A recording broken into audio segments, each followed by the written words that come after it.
तो बहुत होता है, लेकिन एक राज्य जब 21 वर्ष का युवा कहा जाए और वहां पे युवाओं को रोजगार ना मिले तो चर्चा का विषय बनता है। और आज इसी विषय पे हम चर्चा करेंगे। कांग्रेस की आरुषि जी हैं, यूथ है, युवा हैं, यूथ की प्रवक्ता हैं। इनसे जानेंगे कि इन लोगों ने 10 वर्ष राज किया है, तो 10 वर्षों में युवाओं का क्या हाल रहा, और अगर ये रोजगार की बात आज कर रहे हैं तो 10 वर्ष क्यों रोजगार की बात नहीं की। आरुषि, बहुत बहुत स्वागत है आपका। हाँ जी। भारतीय जनता पार्टी के युवा शेखर वर्मा जी हैं, दमदारी से अपनी बात रखते हैं, लेकिन इनसे भी जानना पड़ेगा कि 21 वर्ष एक राज्य के लिए बहुत होता है और उसके बाद भी अगर युवा बेरोजगार है तो क्यों है। शेखर जी, बहुत बहुत स्वागत है आपका।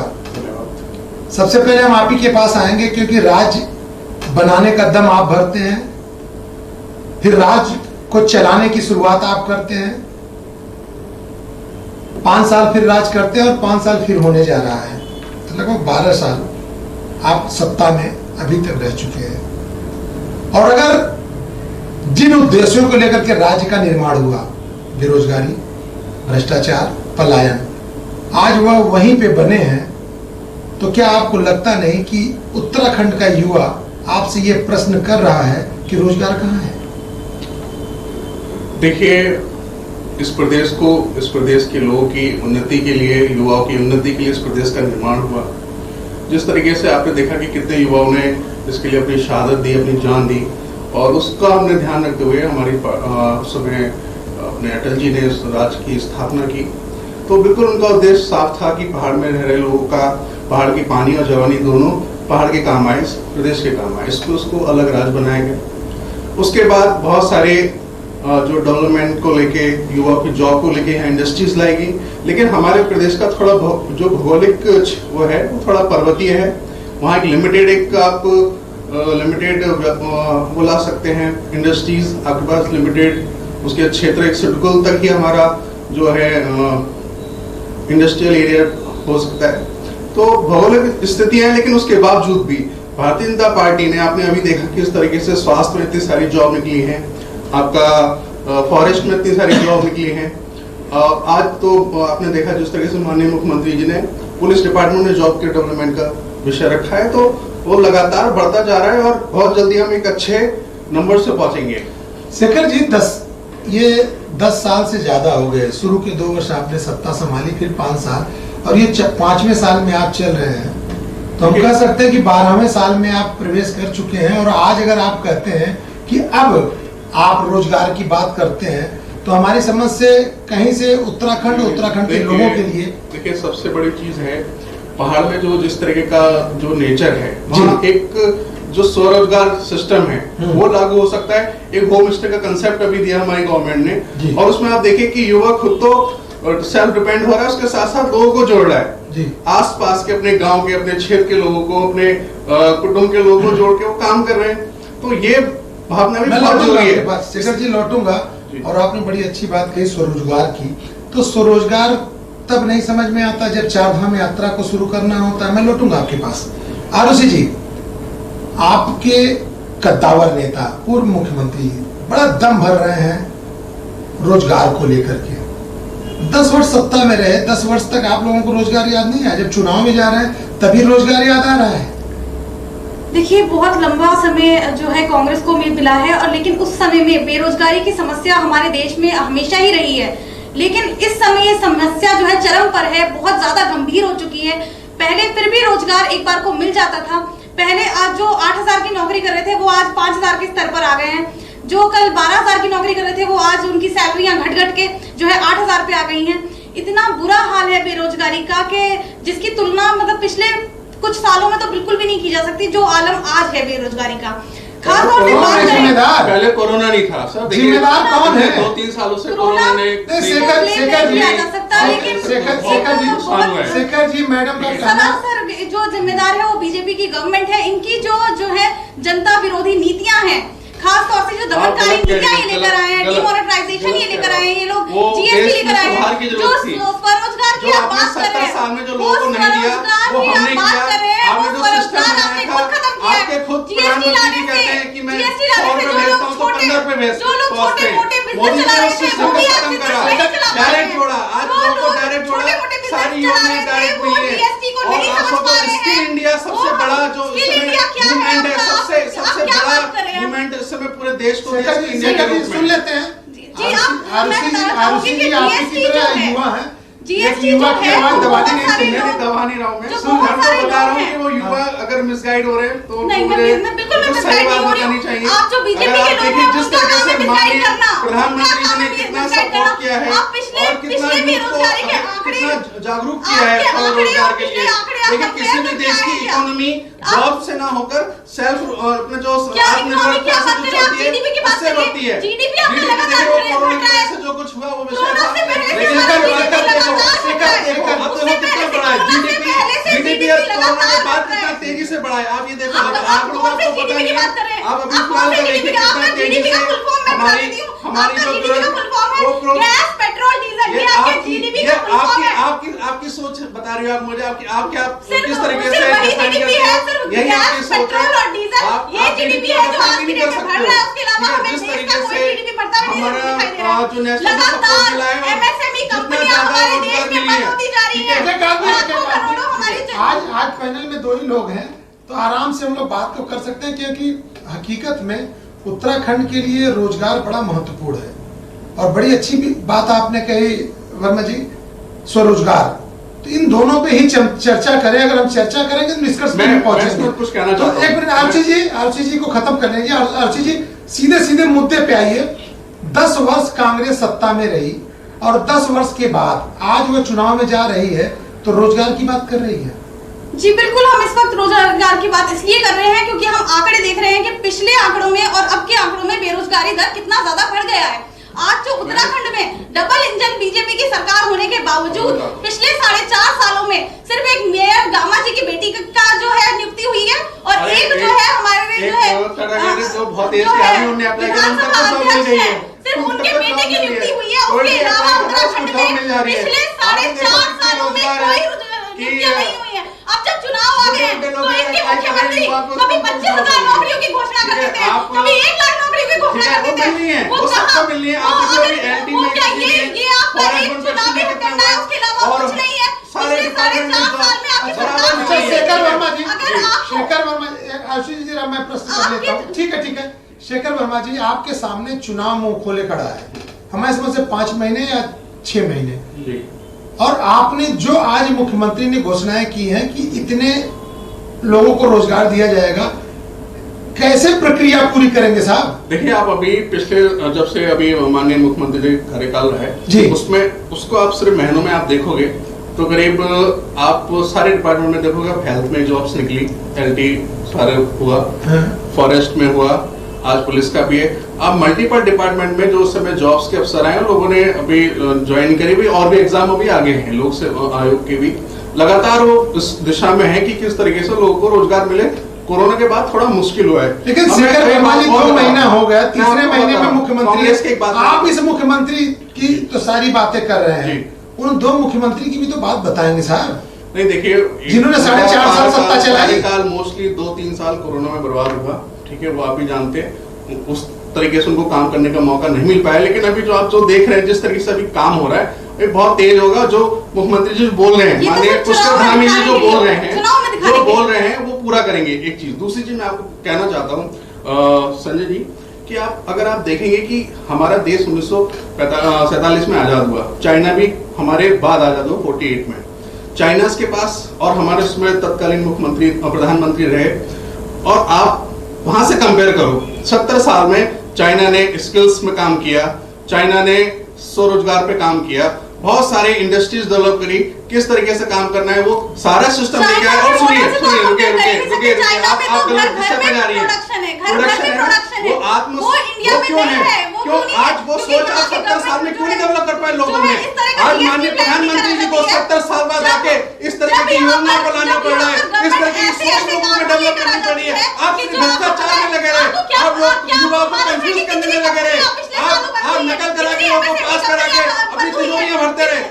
किसी को कोई स्किल्स नहीं दिया। आज अगर स्किल्स इंडिया की बात हो रही है, आज अगर हाउस इंडिया की बात हो रही है, तो आप उसमें आप उसमें विरोध करते हैं, आप उसका विरोध करते हैं।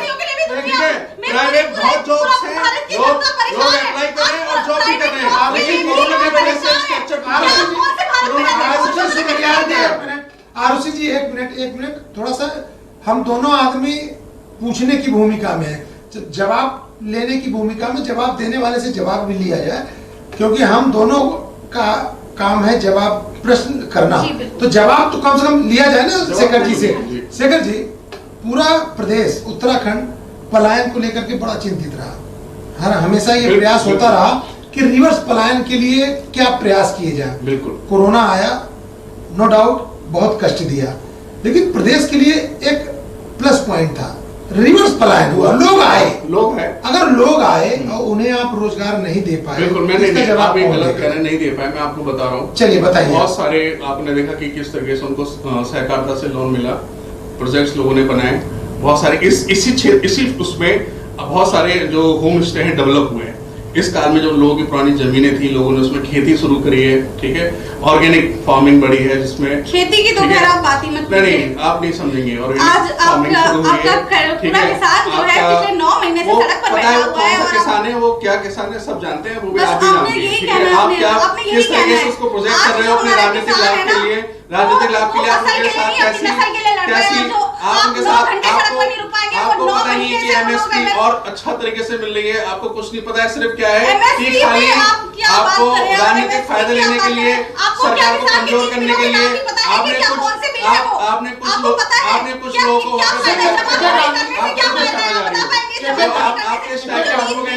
आपके इस टाइप के प्रोपेगेंडे कभी कामयाब नहीं होंगे। सर्वे आ चुका है, इस बार भी हमारी सरकार बनेगी, जनता हमारे साथ है, आपके नेतृत्व को जनता नकार चुकी है, आपकी विचारधारा को नकार चुकी है, युवा आपके यहाँ से पलायन हो रहे हैं, और आप पलायन की बात कर रहे हैं तो भारतीय जनता पार्टी ने पलायन आयोग बना के उसकी चिंता करी है। आपने कभी इस पलायन के बारे में सोचा नहीं, और पलायन तब रुकेगा जब स्वरोजगार सिस्टम होगा, हमें वो सोचनी पड़ेगी काम करने के लिए। शेखर जी एक मिनट सुन लेते हैं। जी आरुषि जी बोलिए। लगातार जो हमारे देश की जनता है वो बेरोजगारी से बहुत ज्यादा परेशान है, खास तौर पे आज की डेट में सरकारी तो दूर प्राइवेट नौकरियों के लिए भी लोग परेशान हैं।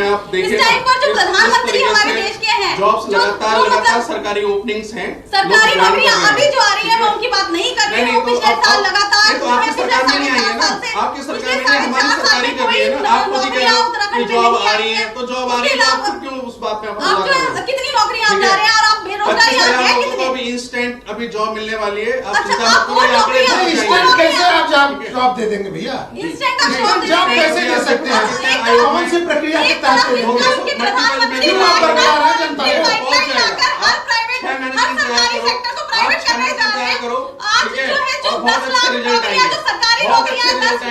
सरकारी नौकरी आज की डेट में खत्म होने की कगार पर है। आज जो है रेलवे हो, एयरपोर्ट हो, आपका हर सब आपने दे रखा है, आपने जीवीआर को दे रखा था, नहीं दे रखा था?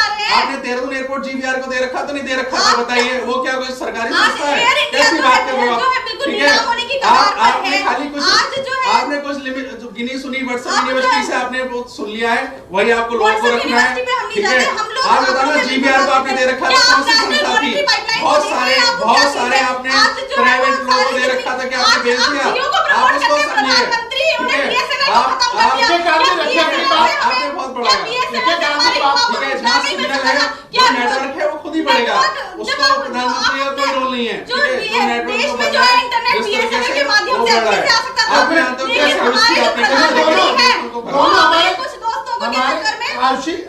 आरुषि जी और शेखर जी से, दोनों आदमी से मेरा एक प्रश्न है, और हम चाहेंगे कि एक एक आदमी जवाब दें। यहाँ पे इंडस्ट्री आई और उस इंडस्ट्री के साथ एक शर्त रखी गई कि स्थानीय लोगों को रोजगार दिया जाएगा। शेखर वर्मा जी, क्या आप बता सकते हैं कि उनके ये टर्म्स एंड कंडीशंस पे वो कितने खरे उतरे? मैं आरुषि जी से पूछूंगा कि 10 साल ये भी सत्ता में रही है। शेखर वर्मा जी।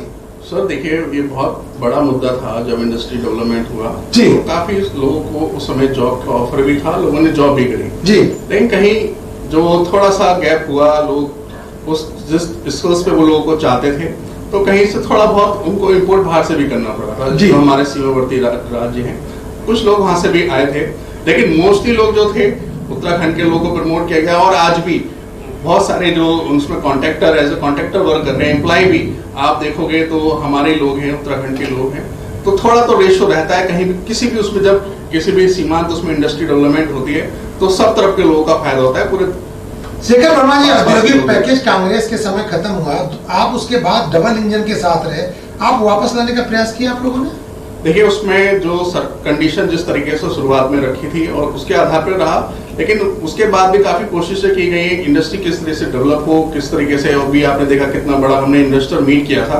उस मीट के अगर आप स्टेट्स देखेंगे बेनिफिट से बहुत सारे, उसमें आप देखेंगे कितने सारे नंबर ऑफ उद्योग लगे, 600 कुछ उद्योग अभी डेवलप लगे हैं। अगर वो मीट हुआ, वो खाली नहीं गया, ठीक है। पहली बार ऐसी सोच में ऐसे विजन के साथ इस तरीके का सबमिट किया गया। कांग्रेस यहाँ तक सोच नहीं सकती है और उनको खाली काम उनका नुस्ख निकाले, कोई दिक्कत नहीं है। चवन्नी का काम करके अठन्नी का ढोल बजाने वाली सरकार है, जो ये जितना काम नहीं माना तो चवन्नी का काम करते हैं जीरो से, हमने चवन्नी तो करी है, हमने तो कुछ भी नहीं किया। ये तो कुछ नहीं करके कोई पुल बनानी, उसका पास हो जाता है, उसका पेमेंट हो जाता है। ये इनकी सरकार में हो जाता है, हरीश रावत जी की सरकार में। आपके जो त्रिवेंद्र सिंह रावत जो मुख्यमंत्री रहे हैं, आप करो ना, आप जीरो पे करके क्या दिखाओगे? जीरो ही दिखाओगे ना। जनता ने आपको सिर्फ 15 सीटों पे आपको समेट दिया। आपकी जो भ्रष्टाचारी सरकार थी, उसको जनता ने सही से आपको 15 सीटों पे इसलिए समेटा क्योंकि जीरो था, ठीक है। और अगर आपकी सोच आपके पार्टी के नेता आरुषि जी, बेरोजगारी का मुद्दा लेकर के आप चुनाव में जा रहे हैं, तो बेरोजगारी के आंकड़े तो कम से कम जनता को बताना पड़ेगा ना कि 5 साल भारतीय जनता पार्टी ने रोजगार नहीं दिया, लेकिन उसके पहले 5 साल जब कांग्रेस की सरकार थी, कितने लोगों को रोजगार आपने दिया? जी, रोजगार की उस समय इतनी गंभीर समस्या नहीं थी, उस टाइम पर महंगाई भी इतनी नहीं थी। टूल किट होती है ना, लेकिन आज आप देख रहे हैं जो पिछले टाइम पर जो है, अगर किसी की 8000 तनख्वाह थी, आज की डेट में वो तनख्वाह घट गई है, लेकिन सिलेंडर जो है 400 से लेकर और वही इनको पढ़ के बोलना है, अटैक करना है, कोई स्टेट्स नहीं है, कोई। आज जो हम देख रहे हैं पेट्रोल जो है, पेट्रोल के दाम लगातार बढ़ रहे हैं, जबकि अंतरराष्ट्रीय बाजार में पेट्रोल के और जो है क्रूड ऑयल के, आप खाली पेट्रोल को आप देखो उसके साथ कितनी योजनाएं मिली कि आज अगर इंफ्रास्ट्रक्चर पहले से बना देते, आज हमने कितने लाख लोगों को भर दिया है। आप भी देखो कितने लाख लोगों को टॉयलेट दिए। अगर हमने वहाँ सब्सिडी नहीं दी तो हमने सब्सिडी उनकी बेसिक लाइफ में दी है। आज आप देखो ना, राशन 2 रुपए में आपको किलो मिल रहा है। आप कभी सोच भी नहीं सकते हो कितने देश में विपत्ति आई। आपने कभी इस तरीके से जनता को आपने किया कभी सपोर्ट? सिर्फ भारतीय जनता पार्टी ने 2 रुपए किलो में लोगों को अनाज दिया। ऐसी आपदा में सिर्फ भारतीय जनता पार्टी खड़ी रही। आप लोग कभी कोई नहीं जनता के साथ। आप किस तरीके से कह सकते हो? आप ये देखो ना कि अगर राशन भी दिया तो कभी नहीं दिया तो सस्ता में। अच्छा, कांग्रेस लेकर आई है, लेकिन कभी ब्रांडिंग नहीं करी। आप दे नहीं सकते, उसने क्यों करोगे? आप भ्रष्टाचार में आप ये देखो ना, आप कभी कोई वैक्सीन नहीं बना पाए। आज कोई आप वैक्सीन नहीं बना पाए। हमारे देश में प्रधानमंत्री जी ने पूरे देशवासियों को 100 करोड़ लोगों को वैक्सीन का ड्राइव चला दिया। आप क्या करते हैं? आप इंपोर्ट करते हैं, उसमें पैसा खाते हैं। आपको बिल्कुल भी भ्रष्टाचार करने का मौका नहीं दिया। अगर आप होते तो आप बहुत गर्व करते। आज अगर मोदी जी ने इतनी बड़ी ड्राइव अच्छे से चलाई तो आप उसको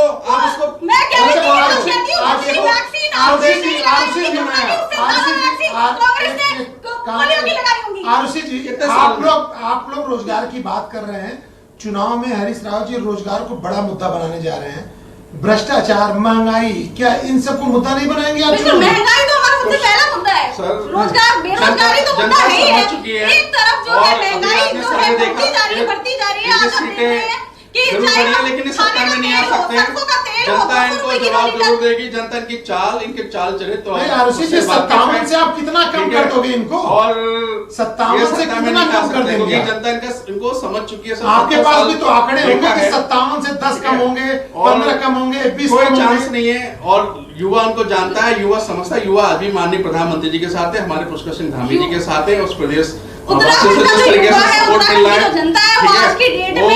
समझ चुकी है कि जो भाजपा सरकार है, जिसे उन्होंने डबल इंजन के साथ आपके झूठे जो आप जिस तरीके से झूठे आरोप लगा रहे हैं उसका जनता बिल्कुल जवाब देगी। कुछ भी नहीं कर पाई आप है। जिस तरीके से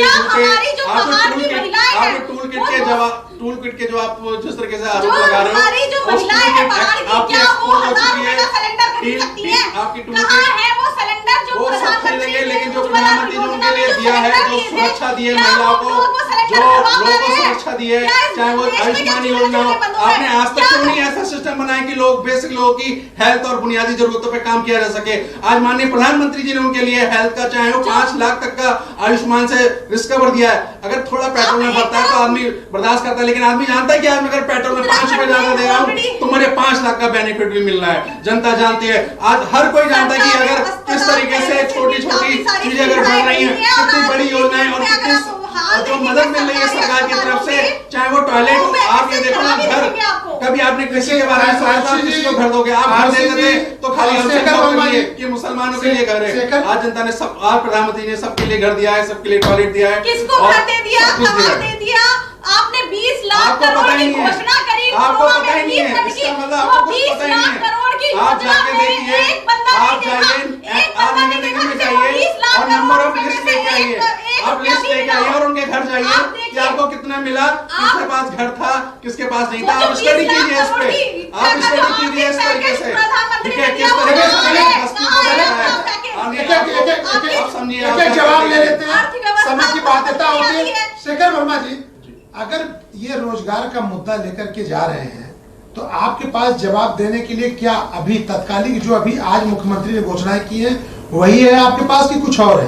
सर देखिए, मुख्यमंत्री जी जिस तरीके से काम कर रहे हैं बहुत सराहनीय है जी। मैं आपको बोल रहा हूँ कि जिस तरीके से उसके अलावा मुझे बोलने दीजिए। हाँ जी जी, ठीक है, जिस तरीके से वो काम कर रहे हैं और उसका रिजल्ट बहुत अच्छा आएगा। एक पॉजिटिव माहौल उनके लिए, लोगों का संवेदनाएं हैं, पॉजिटिव माहौल है। जिस तरीके से काम कर रहे हैं, लोगों को पता है आदमी काम करने वाला, मुझे लगता है 100% डिलीवरी भी उनके। चलिए आयुषी जी, ठीक है, रोजगार के साथ चुनाव में और क्या मुद्दे आपके पास होंगे? हमारे पास एक तो नेशनल मॉनेटरी पाइपलाइन जिसमें देश को आज बेचा जा रहा है, वो हमारे पास एक बड़ा मुद्दा है जिसके लिए हर देशभक्त को जो है देश के बिकने से आपत्ति होनी चाहिए। और दूसरी बात ये है, चलिए समय की बाध्यता होती है। आयुषी सुंदरियाल जी बहुत बहुत धन्यवाद आपका। शेखर वर्मा जी बहुत बहुत धन्यवाद। दरअसल आज हमें जो हम महंगाई पे जाते हैं, भ्रष्टाचार पे जाते हैं, तो हमें ये भी सोचना होगा कि उत्तराखंड की भौगोलिक स्थिति एकदम विपरीत है। हम अगर सिलेंडर की बात करते हैं, गैस सिलेंडर की बात करते हैं, तो गैस सिलेंडर के साथ हमें ये भी जोड़ना पड़ेगा कि नीचे से ऊपर घर तक जाने में जो ये खर्च आ रहा है उसके लिए क्या रास्ते निकाले जाएं। बहुत से मुद्दे हैं और हर मुद्दों पर अगर ठंडे दिमाग से, लंबी सोच के साथ अगर निर्णय लिया जाता है तो मैं समझ से उत्तराखंड का तभी वह उद्देश्य पूरा होता नजर आएगा जिस उद्देश्य के लिए उत्तराखंड बना। धन्यवाद। देखते रहिए बीएपी न्यूज।